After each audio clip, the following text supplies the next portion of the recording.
Ladies and gentlemen, boys and girls, worshippers of all ages, welcome to YouTube. My name is SeaRaptor, and today we're continuing our CV theory crafting series with a battle report from the bridge of Tier VIII Premium British carrier, HMS Indomitable.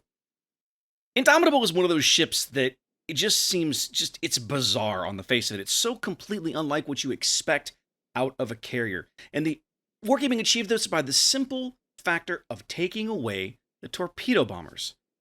Now, on the face of it, you think, why the hell would this be a good idea? On what planet is it a good idea to take away that option out of the carrier player's arsenal? And maybe it isn't. But the idea that implacable is toothless or useless or whatever is demonstrably incorrect. And I kind of discovered this for myself playing a game like this one. When we first tested this ship, way back when, her very first test iterations were super strong. Because she had basically Tier 10 bombs and like low-tier rockets, so you could just spam the bombs all day and troll the crap out of people. But since then, Wargaming has kind of settled into this middle ground, where she has basically the same bombs and the same rockets that her tech tree cousin, Implacable, does, but they come in different quantities in terms of how many you launch in a salvo and so on and forth. And they come on a completely different airframe. You see here, every plane on my deck is this twin-engine de Havilland Sea Hornet. And these things have a ton of health. They're super fast. So you can put planes into the same area of the map repeatedly, much faster than any other Tier 8 carrier. That combined with the plane health is kind of Indomitable's selling point, because let me tell you, these squadrons and the amount of planes that she'll produce over the course of a match is very, very small. Spawning here on the south side of Estuary.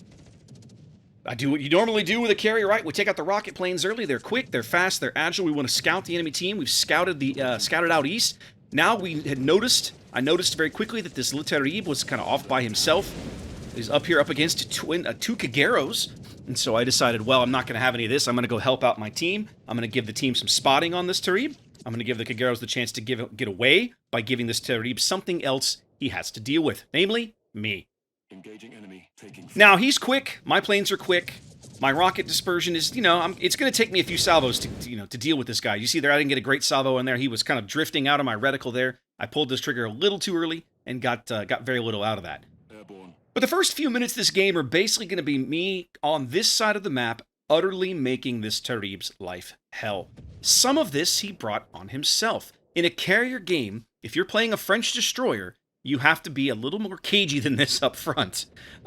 This guy charged way out, well away from any anti-aircraft support that he could possibly get early. He's fallen back now, but now that I know where he is, I'm going to be utterly merciless. And unless he gets some help from his friendly carrier, he's going to wish that I wasn't in this game.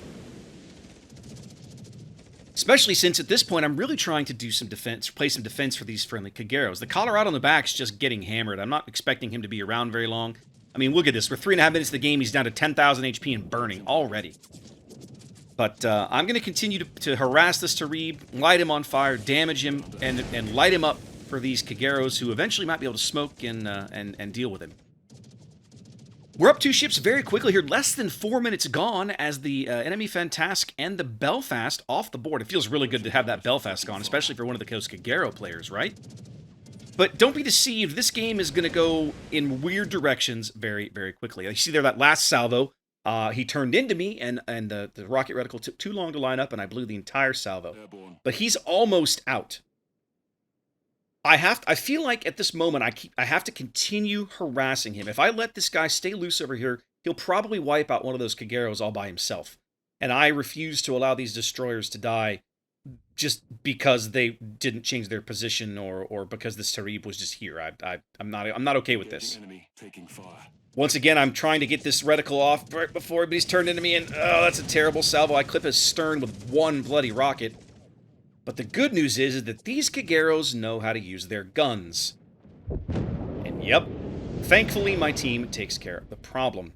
5 minutes gone. It's been a total bloodbath. 5 ships down already, but we're down 2 battleships. What the hell? And they're down 2 destroyers and a cruiser.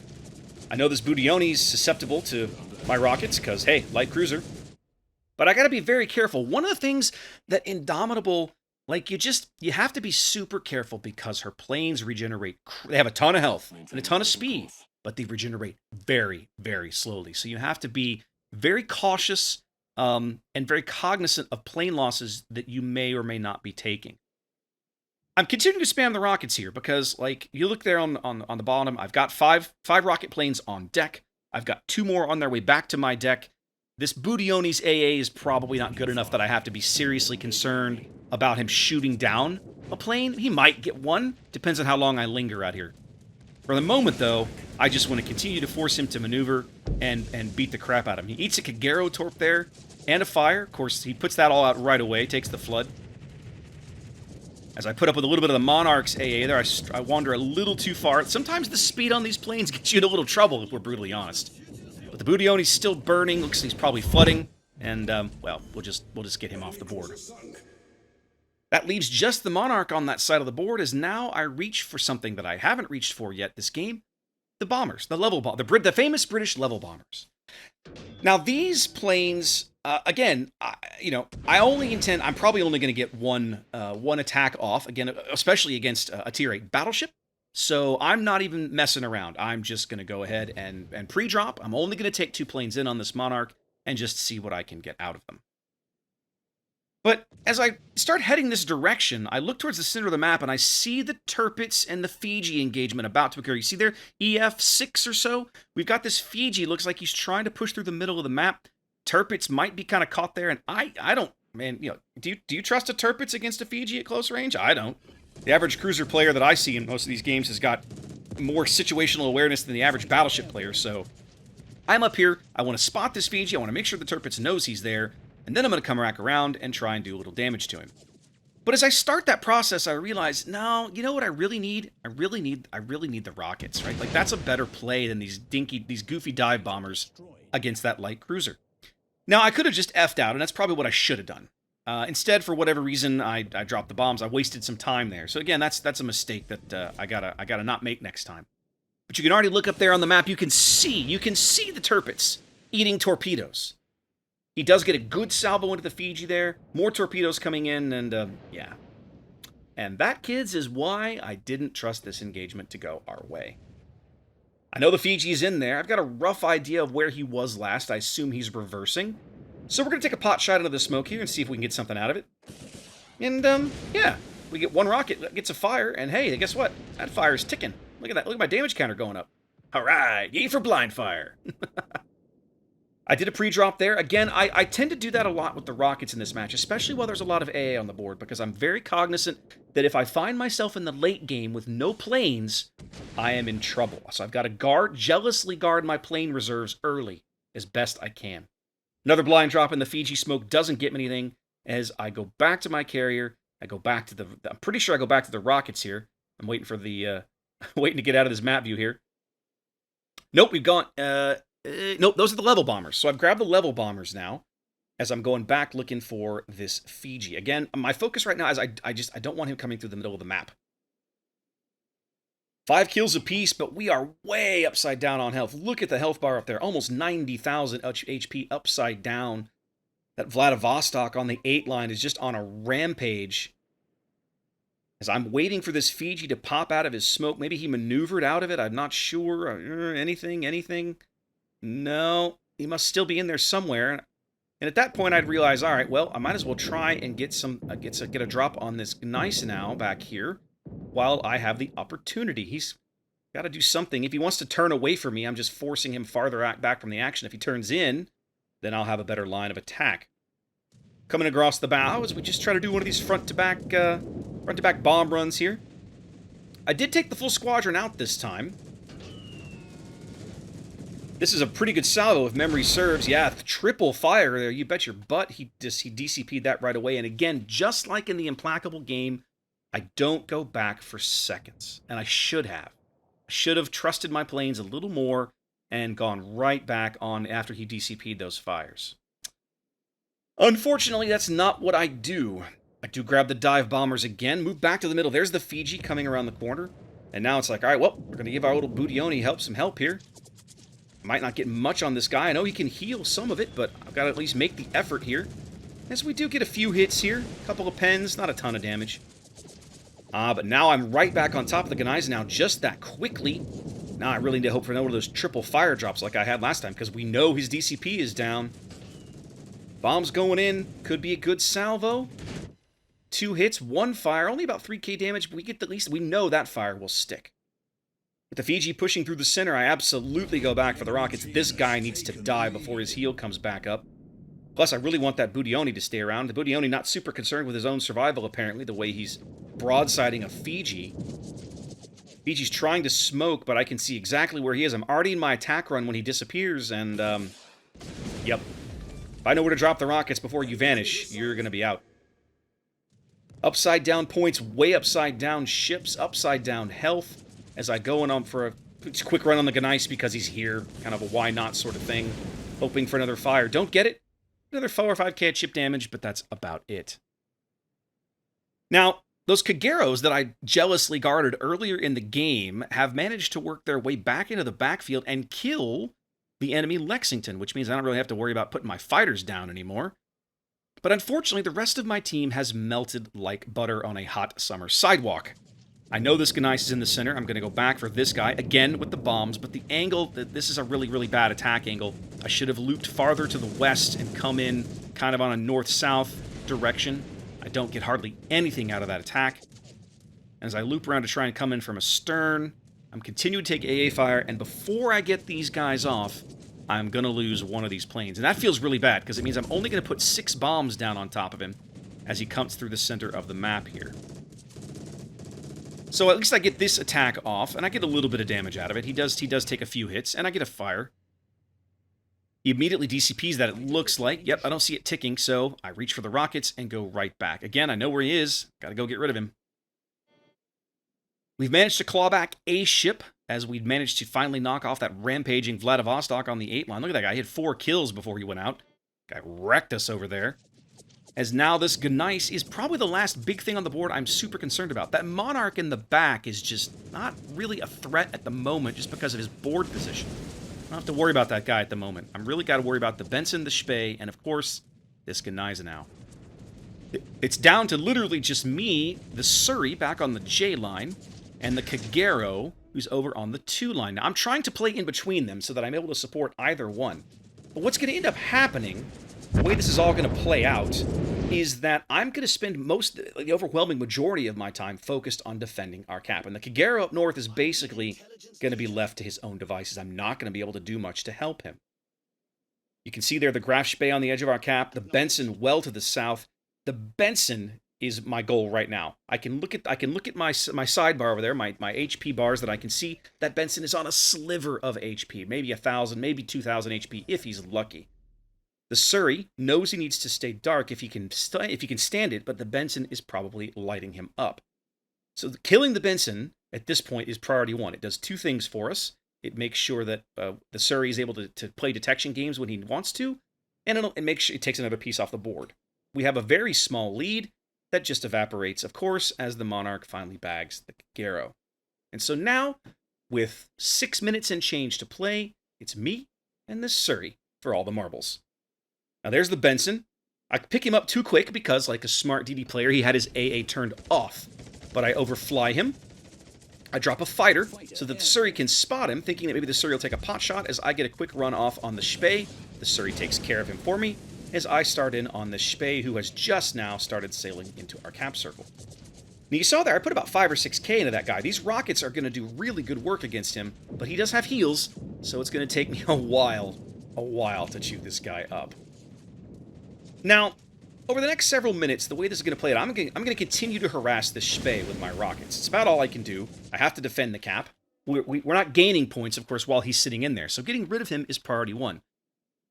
The Surrey is going to continue to kind of hang to the south, and after several minutes of me just racing back to reset this guy and damage him and reset him and damage him, I start to realize the Surrey's not really contributing. And at some point, you're going to see me say something in chat about it. I get a little salty, but having watched the replay now, I realize that there's kind of a method to the madness here. A Spey's guns can do nasty things nasty, nasty things to a Surrey, right? Like, it's still a heavy cruiser. Those 283mm guns will absolutely wreck him if they're given the opportunity. So, and the Surrey does say this in chat later, but basically that guy is biding his time while I whittle this Spey down. And he's only going to begin to take part in this engagement once the Spey is down probably under 10,000 HP. You start to see him start throwing his guns in once the thing gets down to about 8,000 or 9,000. And for my credit, I just continue to throw rockets at this guy. At this point, I've lost all... I'm no longer really paying attention to my plane reserves. I don't care anymore. I don't have time to care. If we don't kill this guy and claim some of these points back, we're going to lose anyway. I do take a pre-drop here. Again, I must have noticed that I was going to need some planes back on deck. So once everything starts gathering back up on deck, I'll have another full squadron. As I'm going back now, very quickly, again, just looking for the reset, looking for more damage. I'm also trying to maneuver my carrier. One of the things that makes this end of this game so kind of stressful for me, they've maneuvered us into the corner. The Surrey and I are almost in the same grid square. We basically are. The Monarch is to the north, the Spey is to the west. I have nowhere to run. And the Spey is actually closing in on my detection circle, if I'm honest, and I'm not super keen on that, let me tell you. I do manage a quick reset there, even though I don't get a lot of damage out of that last rocket, as now you see there's some shells going in there. The Surrey has finally opted to engage. But you can see how close the Monarch is to the north. We desperately need to get this Spey off the board, and I can't afford to let this Surrey die. You know, we just can't. We've got to be able to get him out of here. So, the Spey, to his credit, doesn't seem interested in capping. I mean, I don't say to his credit. I'm actually kind of curious. I guess he figures there's no point in sitting there because I'm just going to continue to reset him. So, he sails directly through and comes out of the cap now, so we can start gaining points again. And now we're finally to the point where he's almost dead. 2 more salvos of my rockets, and I think I'll finally get him off the board, and we can turn our attention to the Monarch. Under 3 minutes to play now. We desperately need this kill to get ahead. I think if we kill this Spey, we'll take the lead. Trying to get around this last couple of planes. I really don't want to lose this guy that's on fire, but I probably... Am I going to get these rockets off before he dies? Come on. Yeah, get another fire, but the Surrey bags the kill, and there, we finally have a lead with 2.5 minutes on the board. So now, my goal is, I have to continue west. I do not want to get trapped down here by this Monarch. Sorry, continue east. I want to turn east immediately and run along the eye line and get out of here. I don't want this Monarch to get shells on me. The next thing I have to do, the Surrey has to know where the Monarch is at all times so that he doesn't get whacked off the board. So I'm going in. This is a simple bomb and spot mission. I'm going to pre-drop. I'm going to send those bombers back. I don't want to waste planes. I'm going to drop a fighter right out here so that we can spot this Monarch and keep him lit. And then we will go in and see if we can get a drop on this guy and make it happen. Now, as I recall, I don't get a whole lot out of this drop. I don't really remember. He puts his fighter up a little too late. Yeah, I get 4 pins. I get 4 or 5k damage, but I don't get the fire I really wanted as we reach for more bombers back on the deck. And it's about this time that I look over, finally, and realize, wow, I've got almost 100,000 damage. I've been kind of busy up to this point, right? And I'm actually a little surprised by that. I don't feel like I've had a ton of fire damage. We'll check here in a little bit as we get towards the end, but I remember being very surprised that I had 100,000 damage out of this ship. I think Indomitable is underestimated by a lot of people, myself included, because they simply underestimate how much work you can get out of the bombers and rockets, just the raw damage. Yeah, she kind of relies on fires, and if you're able to isolate a target and just pick on it exclusively, you can rack up some good fire damage. I've seen guys get wither medals in these things. Fellow North American CC Virtual Senpai loves doing that. He's got some... I've seen him do it on stream, right? But I've never managed to do it. I'm not going to do it here, but we are going to continue to get good work just out of the raw alpha damage of these planes. And again, you can see here, we've gone almost the full game in a Tier 8 game, and I've still got planes on my deck. My reserves are probably running a little on the low side, but I can't really complain, and some of that is because I realized when I was running the numbers through my data spreadsheets, kind of looking, theory crafting about how to play this ship, I realized that one of the things you had to do was, for the first half of a match for sure, You had to be very, very cautious about how you use your airplanes so you didn't throw them away meaninglessly. With time ticking away, there we go. We manage about a 30-point win here as things came together on Estuary for us to grab a win, which honestly surprised the crap out of me. I wasn't expecting that at all. Not a bad little game. Indomitable really surprised me, and I think a lot of it comes down to realizing that the pre-drops are kind of a necessary evil, especially in the early going, and learning what targets I should and shouldn't be throwing my rockets at. Throwing the rockets at battleships is kind of a waste of time, but probably just about everything else on the board, save maybe another British carrier, I can get pretty good work out of the rockets. And you see, when we get to the screen here in the after game, you're going to see them. I got over 60,000 damage. Over half my damage total is just out of rocket strikes. And most of that is against cruisers, right? Like you go back and you look, yeah, I harassed the Tarib. I beat him up quite a bit. But only, 10, 12,000 of that is against the Tarib. A lot of that is against all these other light cruisers and stuff. And the rockets are really good against those ships. Anyways, guys, hope you enjoyed that one. I got at least one more of these coming with Japanese carrier Kaga. In the meantime, stay tuned, be safe out there, and I'll catch you next time.